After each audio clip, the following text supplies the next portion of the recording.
All right, we're getting into the debrief. The so-called Broadway of the Bronx has apparently gotten a makeover. It's a story we first brought you on Fox 5 last year, detailing the rampant drug use inside an open-air market at Roberto Clemente Plaza in the South Bronx. And exactly 1 week ago, we highlighted how things had not gotten any better until now. Today, Mayor Adams toured the area, which city officials now say is finally clean and drug-free. All right, Fox 5 Stephanie Bertini live in Mott Haven tonight. Stephanie, you were there a week ago. So how does it look now?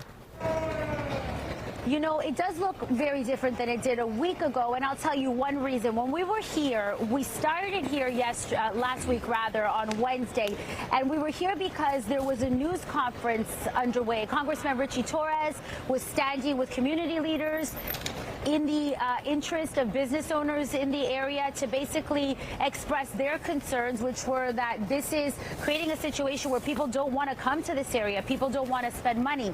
This is the Roberto Clemente Plaza. Near the end of the day last week, again, we were here on the ground Wednesday, we saw the NYPD put these barricades up. As you can see, it's empty in there now. This is where the group of people that people around here were complaining about were staying. And as we reported over the course of several months, there were issues like open drug use, drug sales, even public defecation. You know, Stephanie, there's always a healthy dose of cynicism whenever we see a big cleanup like this. You know, what went on behind the scenes? Did they do it just for the cameras? What is the mayor's office saying about why those barricades just went up last week?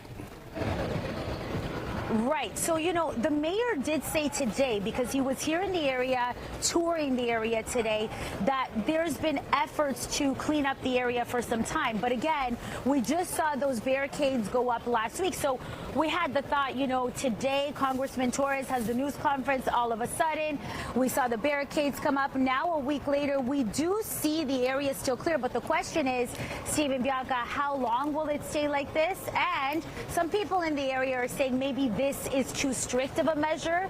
So, you know, there's differing opinions on this. Interesting. You asked the question about how long it's going to stick around. What do the business owners in that area tell you, seeing this, as it's clean now, but they've been dealing with it for so long? So if you look at the plaza just slightly out of the camera's view, there's businesses on both sides, right? There's a train station right around it. Businesses all along the area of the block here. We're giving you a look right now. And so these business owners, they're relieved because they're not seeing the same issues they say they were seeing before.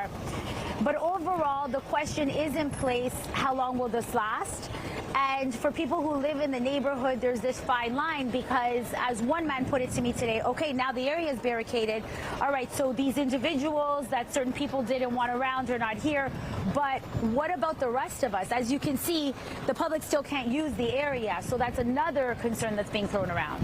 Yeah, it's a tough problem to solve, no doubt about it. The problem tends to just go around the corners, too. All right, we appreciate it. Stephanie Bertini, thanks so much. Yeah.